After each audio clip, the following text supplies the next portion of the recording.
اللہ رب العزت کو راضی کرنا، اور اللہ رب العزت ہرگز راضی نہیں ہوں گے جب تک ہم اس سفر میں اللہ تعالیٰ پر یہ ظاہر نہ کر دیں کہ اے اللہ ہمیں کائنات کی ہر چیز سے زیادہ آپ کے ساتھ محبت ہے۔ اٹھنے میں، بیٹھنے میں، چلنے میں، پھرنے میں، ہر عمل میں، ہر سانس میں اللہ کی محبت لپٹی ہوئی ہو۔ یہ کیسے ہو سکتا ہے؟ اسی لیے تو احرام کی حالت میں تلبیہ پڑھنے کا حکم دیا گیا کہ ہمارے ہر عمل میں اللہ کی یاد ہو۔ چنانچہ حکم ہے کہ کہو لبیک اللہم لبیک، حاضر ہوں اے میرے مولا، میں حاضر ہوں۔ لبیک لا شریک لک لبیک، میں حاضر ہوں، تیرے ساتھ کوئی شریک نہیں، میں حاضر ہوں۔ ان الحمد والنعمت لک والملک لا شریک لک، بے شک تمام تعریفیں اور تمام نعمتیں تیرے لیے ہیں، اور بادشاہت بھی تیرے ساتھ کوئی شریک نہیں۔ سب تعریفیں، سب نعمتیں اور یہ ساری شاہی کس کے لیے؟ اللہ کے لیے۔ تو حاضر ہوں کا کیا مطلب ہے؟ اے پروردگار، ترکت اللات والعزى جميعا، میں نے سارے بت توڑ دیے، لات اور عزا اور بتوں کو ختم کر دیا، اپنے نفسانی بتوں کو، شہوانی بتوں کو، ہر وہ چیز جو مجھے اللہ سے غافل کر دے، غافل کر کے اپنی طرف متوجہ کرتی ہے، وہ میرے لیے لات اور عزا کی مانند ہے۔ یہ لات اور عزا پتھر کے نہیں ہوتے، یہ بسا اوقات انسانی شکل میں بھی ہوتے ہیں، بت انسانی شکل میں۔ جب کسی کی محبت اللہ سے بڑھ جائے اور تیرے لیے لات اور عزا کے مانند ہے، تو یوں سوچو کہ ترکت اللات والعزى جميعا، میں نے لات اور عزا تمام کے تمام توڑ دیے، چھوڑ دیے۔ کذالک یفعل الرجل البصیر، ہر بصیرت رکھنے والے شخص کو ایسے ہی کرنا چاہیے کہ وہ ہر بت کو توڑ دے۔ لبیک جب کہا تو سارے بت، سارے خواہشات ختم ہو گئے۔ جب ہم اپنے گھر سے نکلے تو گویا سب نفسانی بتوں کو ہم نے توڑ دیا اور اللہ کی طرف رخ موڑا اور اسی کی محبت میں ڈوب کر نکلے، تو یہ تلبیہ کا اقرار ہے۔ سن 10 ہجری میں صحابہ کرام نبی پاک صلی اللہ علیہ وسلم کے ساتھ چلے، تو جب احرام باندھ کر تلبیہ پڑھ رہے تھے، حدیث پاک میں آتا ہے کہ حضرت جبرائیل علیہ السلام اترے اور نبی کریم صلی اللہ علیہ وسلم کی خدمت میں عرض کیا، اے اللہ کے پیارے محبوب، اللہ تعالیٰ فرماتے ہیں کہ اپنے یاروں سے کہو کہ تلبیہ کو اونچا پڑھے۔ اس خاص پیغام کو پہنچانے کے لیے اللہ نے اپنے پیغمبر کو بھیجا، یعنی پیغام پہنچانے والے فرشتے کو بھیجا۔ صحابہ کرام کہتے کہ اللہ کے اس پیغام پہنچ جانے کے بعد ہم اتنا تلبیہ پڑھتے تھے کہ پڑھ پڑھ کے ہمارے حلق خشک ہو جاتے تھے، اور آج آوازیں نکلتی ہی نہیں۔ پینے کو پانی کی جگہ ہم جوس پیتے اس سفر میں، کھانے میں روٹی کی جگہ چکن پیس کھاتے ہیں، مگر زبان اللہ کے ذکر سے اتنی عاجز بن گئی ہے کہ تلبیہ اونچی آواز میں نہیں پڑھ پاتے۔ گھنٹوں گزر جاتے ہیں، تلبیہ نہیں پڑھتے، اور حالت احرام میں ہوتے ہیں پھر بھی تلبیہ نہیں پڑھتے۔ یہ کیسا عمرہ ہوا بھائی؟ ہمیں تو تلبیہ اتنا پڑھنا چاہیے کہ یوں سمجھے کہ کروٹ کروٹ، اٹھتے بیٹھتے، قدم قدم ہر وقت تلبیہ پڑھیں اور اللہ کی محبت میں ڈوب کر پڑھیں۔ اسی لیے فقہا نے لکھا ہے کہ جب انسان اونچائی پر چڑھے تو چڑھنے سے پہلے تلبیہ پڑھے، جب نیچے اترے تو اترنے سے پہلے تلبیہ پڑھے، ہر تبدیلی حال پر تلبیہ پڑھے، حتیٰ کہ اگر کوئی دوست ملنے کے لیے آیا تو پہلے تلبیہ پڑھے، احرام کی حالت میں ہے، پہلے تلبیہ پڑھے پھر دوست سے سلام کہہ کر ملے۔ ہر عمل میں اللہ کی محبت پہلے ہو، یہ سفر ہمیں یہی سکھاتا ہے۔ تو اسی لیے اللہ پاک نے فرمایا وَأَتِمُّ الْحَجَّ وَالْعُمْرَةَ لِلَّهِ، حج اور عمرہ کرو تو اللہ ہی کے لیے کرو۔ ہم ایک مقصد لے کر نکلے ہیں میرے دوستو، اللہ تعالیٰ کو وہی عمل پسند ہے جو اس کی محبت میں ڈوبا ہوا ہو، اس لیے فرماتے ہیں وَيُطْعِمُونَ الطَّعَامَ عَلَى حُبِّهِ مِسْكِينًا وَيَتِيمًا وَأَسِيرًا، اور وہ مسکین، یتیم اور قیدی کو کھانا کھلاتے ہیں اللہ کی محبت کی بنا پر۔ یہ اصل مقصود ہے۔ ایسا نہ ہو کہ قیامت کے دن ہم کہیں کہ اے اللہ ہمارے عمرے کا سفر ہم نے کیا تھا، اللہ فرمائے تم نے میرے لیے کیا کیا تھا، بتاؤ تو صحیح، اس سفر میں تم نے میرے لیے کیا کیا تھا۔ اس لیے مقصود کو سامنے رکھیں، اس لیے سفر میں جتنی مشقتیں آئیں ان کو خندہ پیشانی سے برداشت کریں۔ اس سفر میں 3 کام نہیں کرنے، بے صبری کا مظاہرہ نہیں کرنا ہے، یہ پہلا کام۔ بے صبری کیا ہے؟ ذرا سی بات پر ایک دوسرے سے الجھ پڑے، ذرا سی بات پر ناراض ہو جائے، ایک تو یہ نہیں کرنا، یہ ایک کام بے صبری۔ دوسرا کام ناشکری کا مظاہرہ نہیں کرنا ہے۔ ناشکری کیا ہے؟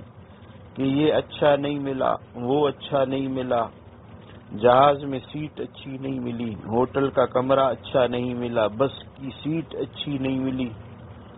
اچھا کیا ہوتا ہے؟ اللہ رب العزت نے اتنی سہولتوں کا یہ سفر عطا کیا، ہم اس کے قابل تھے؟ ہر ایک سوچ، ہرگز ہم اس قابل نہیں تھے۔ ایئرپورٹ پر ایئر کنڈیشن، بسیں بھی ایئر کنڈیشن، جہاز بھی ایئر کنڈیشن، پھر بھی ہمارے شکوے ختم نہیں ہوتے۔ فلاں جگہ پر ٹائم لگ گیا جی، بھائی یہ فکرے جو آپ اور میں بول رہے ہیں یہ ناشکری ظاہر کر رہے ہیں، تو بے صبری سے بچنا چاہیے، ایک کام۔ دوسرا ناشکری سے بچنا چاہیے، 2 کام۔ کوئی لفظ ایسا نہ کہیں کہ جس سے ناشکری ہو۔ تیسرا کام جو نہیں کرنا ہے، کوئی بھی عمل ایسا نہیں کرنا کہ جو شریعت کے حکم میں گناہ کہلاتا ہے، اس لیے کہ گناہ تو ہر حال میں برا ہے، لیکن کسی کے گھر میں آ کر اسی کی نافرمانی کی جائے یہ اور زیادہ بری ہو جاتی ہے۔ اپنے گھر میں تو جو چاہے آدمی کر لے، یہاں تو خدا کے گھر میں آئے ہیں، تو کیا خدا کے گھر میں آ کر پھر خدا کے حکموں کی نافرمانی کریں؟ اس لیے کوئی زبان سے ایسی بات نہ نکلے جو گناہ ہو۔ آنکھ سے ادھر ادھر غلط نظر نہ اٹھائیں، آنکھیں جھکی ہوئی ہو نیچے، یا بیت اللہ کی طرف دیکھیں یا نیچے جھکی ہوئی ہو، بس۔ کان سے غلط نہ سنیں، یہ ساری آزمائشیں ہیں، اللہ دیکھ رہے کون میرا ہے۔ ہاتھ پاؤں سے کسی کو تکلیف نہ دیں، کوئی بھی کام جس کو شریعت نے گناہ کہا ہو ہم اس کے مرتکب نہ ہوں، یہ 3 کام ہم نے ہرگز نہیں کرنے ہیں۔ ایک، بے صبری کا مظاہرہ نہیں کرنا ہے، یاد ہو گیا۔ دوسرا، ناشکری کا مظاہرہ نہیں کرنا ہے۔ تیسرا، کوئی گناہ زبان سے، آنکھ سے اور کان سے، ہاتھ سے، پاؤں سے گناہ نہیں کرنا ہے۔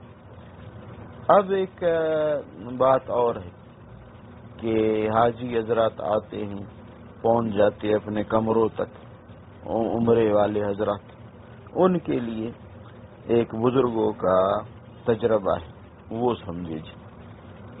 اس وقت احرام کی حالت میں ہے اور عمرہ کرنے کا ارادہ ہے۔ ہم رات کو پہنچے تھے تو رات میں بھی یہ عمل کر سکتے تھے، مگر عورتیں بھی تھیں سفر میں، بچے بھی تھے، بوڑھے بھی تھے. تو اگر ہم رات ہی کو یہ عمل کرتے عمرے کا تو یہ سر سے بوجھ اتارنے والی بات ہوتی. ہر بندہ سوچ رہا ہوتا کہ جلدی کرو جی، جلدی کرو جی، نیند ستا رہی ہے. تو کیا ہم اتنا سفر کر کے اسی لیے آئے تھے کہ 2 گھنٹے کے بجائے 1.5 گھنٹے میں عمرہ ہو جائے؟ ہم تو مستقل ایک عبادت کرنے کے لیے آئے ہیں. اس لیے ہم نے وقفہ ڈالا. بیمار لوگ دوائی لے لیں، صحت مند ہو جائے، تھکے ہوئے لوگ کچھ آرام کر لیں. اس لیے اور پھر چست ہو کر حشاش بشاش ہو کر رب کے دربار میں حاضر ہوں. جب دعائیں مانگنے کو دل مچل رہا ہو ایسی کیفیت ہو، جب محبت سے دل لبریز ہو، جب جی چاہے کہ بس اللہ کے نام پر ہم مٹ جائیں، ہم ایسی کیفیت میں اللہ کے سامنے حاضر ہونا چاہتے ہیں. اسی لیے جو وقفہ درمیان میں ڈالا گیا وہ اپنے آپ کو چست کرنے کے لیے. تو لہذا خوب حشاش بشاش ہو کے عمرہ کیا جائے.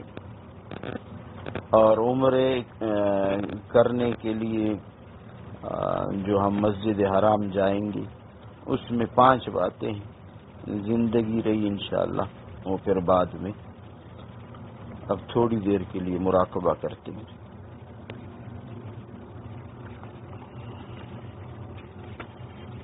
رب العالمین، الحمد للہ رب العالمین، والصلاة والسلام علی خیر خلقہ محمد وآلہ واصحابہ اجمعین. اللہ پاک ہم سب کا آنا یہاں قبول فرما دے. اے اللہ، آپ ہی نے ہمیں اپنے گھر بلایا، ہمیں توفیق عطا فرمائی. اللہ پاک آپ ہی کی توفیق سے ہم عمرے کے لیے حاضر ہوئے. اے اللہ، ہمارے سفر کو ہماری نجات کا ذریعہ بنا دے. اللہ پاک ساری امت کی نجات کا ذریعہ بنا دے. اے اللہ، یہ بڑا مقام ہے، بڑی جگہ ہے. اللہ پاک ہمیں اس جگہ کے آداب سکھلا دے. اس جگہ میں کس ادب کے ساتھ رہنا ہے اے اللہ ہمیں عطا فرما دے.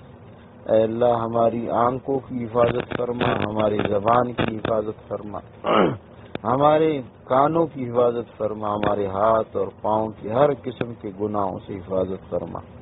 اللہ پاک اس سفر کو تقوی اور پرہیزگاری کے ساتھ ادا کرنے والا ہمیں بنا دے. اللہ پاک اپنے گھر کی زیارت جو آپ کروا رہے ہیں، اے مولا اس زیارت کو ادب کے ساتھ کرنے کی ہمیں توفیق عطا فرما. یا اللہ، جو طواف آپ کروا رہے ہیں اے اللہ ان طواف کے جو آداب ہیں وہ ہمیں عطا فرما. صفا مروہ کی جو سعی آپ کروا رہے ہیں اللہ پاک ان کے آداب بھی ہمیں عطا فرما. اللہ، جو دعائیں یہاں آپ کے محبوب لوگوں نے مانگی ہے اللہ ہم بھی آپ سے مانگتے ہیں، وہ ساری دعائیں ہمیں عطا فرما. اللہ، جتنے ہمارے وقت لمحے گزر چکے یا اللہ ان کو قبول فرما. جو آگے رہ رہے ہیں اے اللہ ان میں بھی ہمیں صحیح عمل کرنے کی توفیق عطا فرما. اے اللہ، ہم آپ کے دربار میں اپنے گناہوں کو مٹانے اور ختم کرنے کے لیے حاضر ہوئے ہیں. اللہ پاک ہمارے صغیرہ کبیرہ سارے گناہ معاف فرما دی. اے اللہ، ہمیں جیسے حضرت ابراہیم خلیل اللہ اور ان کی اولاد کو اللہ پاک آپ نے اپنے دین کے لیے قبول فرمایا، اللہ ہمیں بھی اور ہماری اولادوں کو بھی قبول فرما. اے اللہ، جیسے اماں ہاجرہ کو آپ نے قبول فرمایا، ان کی اولاد کو قبول فرمایا، اللہ ہماری عورتوں کو بھی قبول فرما دے. ہمارے جتنے رشتہ دار ہیں، جتنے دوست ہیں، جتنے احباب ہیں، جتنے تعلق والے ہیں اللہ کسی کو بھی محروم نہ فرمانا. سب کو اے کریم اللہ اس پیارے سرزمین کی، اپنے پیارے گھر کی حاضری کی توفیق عطا فرما دے. اللہ تقوی کے ساتھ بلا دے، اسباب بنا لے. اے اللہ، یہ آخری زیارت نہ ہو، بار بار اللہ ادب کے ساتھ، اخلاص کے ساتھ، استقامت کے ساتھ ہمارے لیے اسباب بنا دے، اور جتنے دن ہمارے رہتے ہیں اللہ ان کو قبولیت کا شرف عطا فرما۔ اللہ پاک ان دنوں میں ہم سے بے ادبی نہ ہو۔ اے کریم اللہ، جو انوارات و تجلیات آپ کے اس مبارک مقام پر، آپ کے اس بیت پر اتر رہے ہیں، اللہ ان کے چھینٹے ہمارے دلوں پر بھی ڈال دے۔ یا اللہ، یہاں کی نمازیں، یہاں کی اذانیں، ان سب کا نور ہمیں عطا فرما۔ یہاں کے جتنے انوارات ہیں ہمارے دلوں کو ان سے منور کر دے۔ اے کریم مولا، ہر قدم پہ ہمیں ہماری دستگیری اور رہنمائی فرما دے۔ اللہ پاک ہر لمحہ ہماری دستگیری اور رہنمائی فرما دے۔ ہمیں جنہوں نے دعاؤں کا کہا، عورتیں یا مرد، دوست، بھائی بہن، رشتہ دار، جنہوں نے بھی کہا، تعلق والے، اللہ ان کی دلی آرزوئیں، جائز تمنائیں مکمل فرما دے، کسی کو بھی محروم نہ فرما۔ اللہ، ہم اپنے گناہوں کے بوجھ لائے ہیں، اس کو ختم کرنے اور دھونے کے لیے لائے ہیں۔ اے اللہ، ہمارے گناہوں کو دھو دے، ختم فرما۔ ہم اپنے دل سیاہ لائے ہیں، اے اللہ ان دلوں کو منور کر دے، ان دلوں کی سیاہی دور فرما دے۔ اللہ، گناہوں کی نفرت عطا فرما دے، نیکیوں سے محبت عطا فرما دے۔ اے اللہ، قبول فرما دے، ہمیں محرومی سے بچا لے۔ اللہ، مردودیت سے ہماری حفاظت فرما۔ جتنے لوگ آئے ہیں یا اللہ یہ تیرے مہمان ہیں، ہمیں ان کی قدردانی کی توفیق عطا فرما۔ اللہ پاک ساری انسانیت کو کلمے کی دولت سے نواز دے، جتنے حق شعبے دین کے سب کو ترقی عطا فرما دے۔ اے اللہ، ہم سب کو موت تک تقوی پرہیزگاری عطا فرما دے۔ گناہوں کا چسکا، گناہوں کا مزہ یہ ہم سے دور کر دے۔ نیکیوں کی حلاوت ہمیں عطا فرما، تلاوت کی توفیق دے دے یا اللہ، ذکر کی توفیق دے دے، مراقبہ کی توفیق دے دے۔ اے اللہ، وقت بچانے کی توفیق دے دے۔ اے اللہ، ہر قسم کے فتنوں سے ہم پناہ مانگتے ہیں، ہماری حفاظت فرما۔ اللہ، ہم ناگہانی آزمائشوں کے قابل نہیں، ہم سے ناگہانی آزمائش نہ لے لے، ہم سے آزمائش نہ لے لے، اور ناگہانی آفتوں سے ہمیں بچا دے۔ اے اللہ، ہماری اولادوں کو ہماری آنکھوں کی ٹھنڈک بنا دے۔ ہماری اولادوں میں سے کوئی بھی ایسا نہ ہو جو اس تیرے بیت کی زیارت سے محروم ہو۔ اللہ، سب کو قبول فرما دے، ہماری بیویوں کو قبول فرما دے، ہماری بہنوں کو یہاں کے لیے قبول فرما لے، ہمارے بھائیوں کو قبول فرما لے، ہمارے چچا، پھپھی، خالہ، ماموں، تایا جتنے بھی ہیں یا اللہ، دادا، دادی، نانا، نانی جتنے بھی ہیں جو حیات ہیں، اللہ سب کو قبول فرما، سب کے لیے اسباب بنا۔ جو ہمارے علاقوں میں تڑپ رہے ہیں اور نہیں آ سکتے، اللہ ان سب کو لا، ان سب کے لیے آسانی فرما۔ اللہ پاک ہم سب کو بار بار ادب کے ساتھ، محبت کے ساتھ اپنے اس پیارے بیت کی زیارت عطا فرما، اور ہمیں محرومیت سے بچا دے، مردودیت سے بچا لے۔ یا اللہ، جنہوں نے دعاؤں کا کہا ان سب کی دعائیں سن لے، ان کی پریشانیاں دور فرما، انہیں راحت عطا فرما۔ ہمارے ہمسائے، ہمارے قبیلے والے، ہمارے رشتہ دار سب نے دعاؤں کا کہا، سب کو قبول فرما۔ ہم سے تعلق والے سب نے دعاؤں کا کہا، اللہ ان کی پریشانیاں دور فرما، ان کی دعائیں سن لے۔ اور اللہ پاک ہمارے ملک بھر کے ہر مسلمان ملک کی حفاظت فرما۔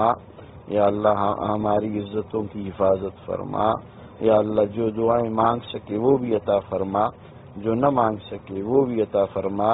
جتنے اوقات باقی ہے اے اللہ، ادب کے ساتھ ہمیں محبت کے ساتھ ان اوقات کو استعمال کرنے کی توفیق عطا فرما۔ وصلی اللہ تعالی علیہ خیر۔